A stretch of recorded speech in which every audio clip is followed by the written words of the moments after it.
মানব সভ্যতা যতই এগিয়ে যাক, বিজ্ঞান যতই উন্নত হোক না কেন, প্রকৃতির খামখেয়ালিপনা কখনো বা ক্রোধকে অনুমান করা আজও মানুষ পুরো রপ্ত করতে পারেনি।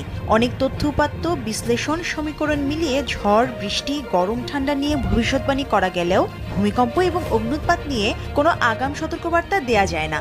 অগ্ন্যুৎপাত কখন, কিভাবে, তীব্রতা কেমন হবে তা অনুমান করাও যায় না, কারণ অগ্ন্যুৎপাতের পুরো প্রক্রিয়াটি ভূপৃষ্ঠের নিচে হয় বলে চোখেও দেখা যায় না বা টেরও পাওয়া যায় না।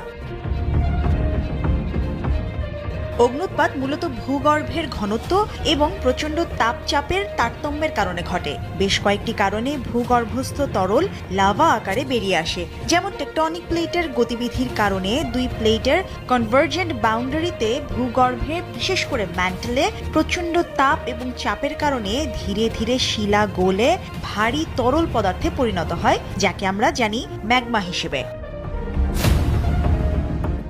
আবার ডাইভারজেন্ট অর্থাৎ দুই প্লেট যখন একে অপরের থেকে দূরে সরে যায়, তখন ফাঁকা স্থান থেকে ম্যাগমা বেরিয়ে আসার পথ পায়। ম্যাগমার ঘনত্ব তার চারপাশের কঠিন শিলার চেয়ে কম হওয়ায় ওপরের দিকে উঠে আসে এবং ভূত্বকের দুর্বল ফাটল আছে এমন স্থানে সঞ্চিত হতে থাকে। ম্যাগমাতে কিছু গ্যাসও দ্রবীভূত অবস্থায় থাকে।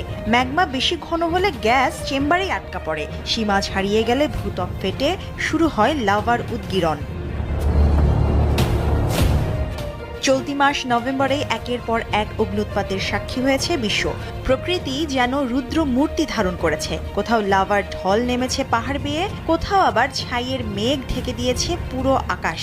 গেল সপ্তাহে ইন্দোনেশিয়ার জাভা দ্বীপপুঞ্জের অন্যতম সক্রিয় আগ্নেয়গিরি সেমেরুর অগ্ন্যুৎপাত শুরু হয়। 19 নভেম্বর আগ্নেয়গিরির ছাই ও ধোঁয়া 2 থেকে 13 কিলোমিটার ওপর পর্যন্ত ছড়িয়ে পড়ে। সরিয়ে নেওয়া হয় বাসিন্দাদের। 19 তারিখের পর 22 নভেম্বর ফের অগ্ন্যুৎপাতের ঘটনা ঘটে। প্রশান্ত মহাসাগরের রিং অফ ফায়ারে ইন্দোনেশিয়ার অবস্থান হওয়ায় এখানে ভূমিকম্প এবং অগ্ন্যুৎপাত ঘন ঘন হয়। 16 নভেম্বর জাপানে আবারও গর্জে ওঠে সাকুরাজিমা আগ্নেয়গিরি। মিনামিদাকে ক্রেটার থেকে 4400 মিটার উঁচুতে ছিটকে যায় ছাই আর ধোঁয়া। অল্প সময়ের মধ্যেই অন্ধকার হয়ে পড়ে কাগোশিমা শহরের আকাশ। জারি করা হয় সতর্কতা, বাতিল হয়ে যায় বহু ফ্লাইট, সরিয়ে নেওয়া হয় বাসিন্দাদের। এদিকে বিশ্বের অন্যতম সক্রিয় আগ্নেয়গিরি হাওয়াই দ্বীপপুঞ্জের কিলাওয়া থেকে 1000 ফুটেরও বেশি উঁচু লাভার স্রোত ছিটকে উঠেছে। রোববার প্রকাশিত ভিডিওতে হাওয়াইয়ের এই আগ্নেয়গিরির উদগীরণের দৃশ্য দেখা গেছে। অন্যদিকে 12,000 বছর নিষ্ক্রিয় থাকার পর ইথিওপিয়ার হাইলি গুবে আগ্নেয়গিরিতে অগ্ন্যুৎপাত শুরু হয়েছে। এই অগ্ন্যুৎপাত থেকে ছড়িয়ে পড়া বিশাল ধোঁয়ার স্তম্ভ আকাশে উঠেছে 14 কিলোমিটার পর্যন্ত। সেই সঙ্গে ছাইয়ে ভেসে গেছে দক্ষিণ এশিয়ার দেশগুলো।